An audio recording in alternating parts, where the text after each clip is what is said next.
देख रहे हैं आप। मैं हूं आशीष त्रिपाठी आपके साथ। नमस्कार, मैं हूं आपके साथ आपकी होस्ट चित्रा शर्मा। आगाज करेंगे बुलेटिन का बड़ी खबर के साथ। रूस के राष्ट्रपति व्लादिमीर पुतिन और अमेरिकी राष्ट्रपति डोनाल्ड ट्रंप के बीच महामुलाकात हुई है और अलास्का के सबसे बड़े शहर एंकरेज में यूक्रेन जंग पर यह बड़ी मीटिंग हुई है।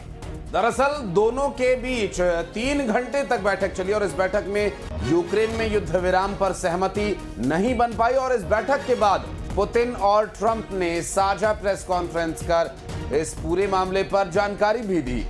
और इस दौरान रूस के राष्ट्रपति ने बताया कि मीटिंग में यूक्रेन युद्ध पर बात हुई और रूस युद्ध खत्म करने के लिए प्रतिबद्ध है, लेकिन हमारे रूस की सुरक्षा हमारे लिए सर्वोपरि है। तो पुतिन ने कहा कि यूक्रेन में युद्ध खत्म करने के लिए रूस की चिंताओं पर विचार किया जाना चाहिए।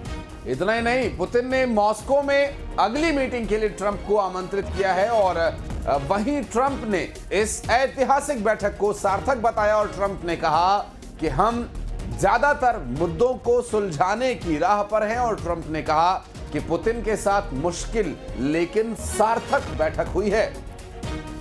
तो वहीं उन्होंने ये भी कहा है कि लेकिन कुछ बड़े मुद्दों पर बात नहीं बन पाई है। ये बड़ी खबर बता रहे हैं आपको इस वक्त की अमेरिका में मुलाकात हुई है ट्रंप और पुतिन की, और पुतिन का ये कहना कि कोई भी बात फिलहाल नहीं बन पाई है एक बड़ी बात है, ये बड़ी खबर है। हालांकि पुतिन ने मॉस्को में फिर से अगली बैठक बुलाने के भी संकेत दे दिए हैं।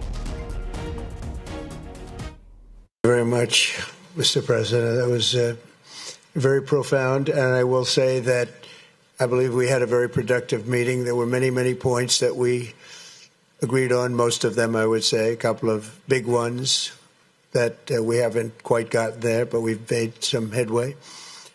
So there's no deal until there's a deal. I will call up NATO in a little while. I will call up the various people that I think are appropriate, and I'll of course call up President Zelensky and tell him about today's meeting. It's ultimately up to them. And I agree with President Trump, as he has said today, that naturally the security of Ukraine should be ensured as well.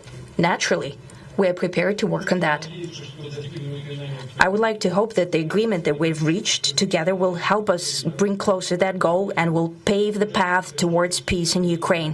We expect that Kiev and European capitals will perceive that constructively and that they won't throw a wrench in the works.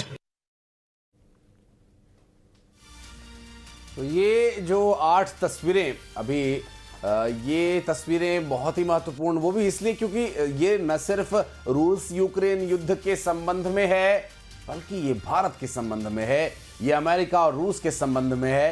ये geopolitical level पर एक बहुत बड़ी मुलाकात है, 2 बड़े powerful leaders के बीच की ये मुलाकात। और इस मुलाकात से जुड़ी ये आपको जो तस्वीरें हम दिखा रहे हैं, ये 6 तस्वीरें जब विमान से वहाँ पुतिन उतरे थे उस वक्त की तस्वीरें, और पूरी दुनिया की निगाह चित्रा इस तरह की तस्वीरों पर रहती है क्योंकि जियोपॉलिटिकल लेवल पर ये एक बहुत बड़ी घटना है। बिल्कुल, और ये 8 अलग-अलग तस्वीरें आप देख रहे हैं अमेरिका में ट्रंप और पुतिन के बीच की।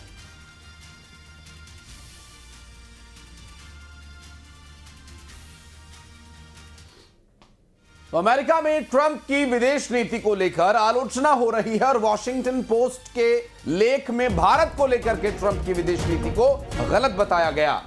मशहूर पत्रकार फरीद जकरिया ने ट्रंप की नीति को गलत बताया है और लेख में कहा गया है कि ट्रंप ने टैरिफ और अपमानजनक बयानों के जरिए भारत के लिए अमेरिका की रणनीति को कमजोर किया है। अब जो है आखिरकार वहां पत्रकारों का भी यही कहना है कि जो नीति ट्रंप अपना रहे हैं वो बेहद ही गलत है। और इस लेख में सबसे बड़ी विदेश नीति की गलती इसे बताया गया और साथ ही जिस तरह से पत्रकार फरीद ने इस पूरे मामले पर प्रतिक्रिया दी है और उसे देखते हुए ये कहा जा सकता है कि अभी ये आलोचनाओं का दौर थमने वाला नहीं है और अब देखना होगा कि अगली मीटिंग से पहले इस तरह की आलोचनाओं का अगली मुलाकातों पर क्या कोई प्रभाव पड़ने वाला है।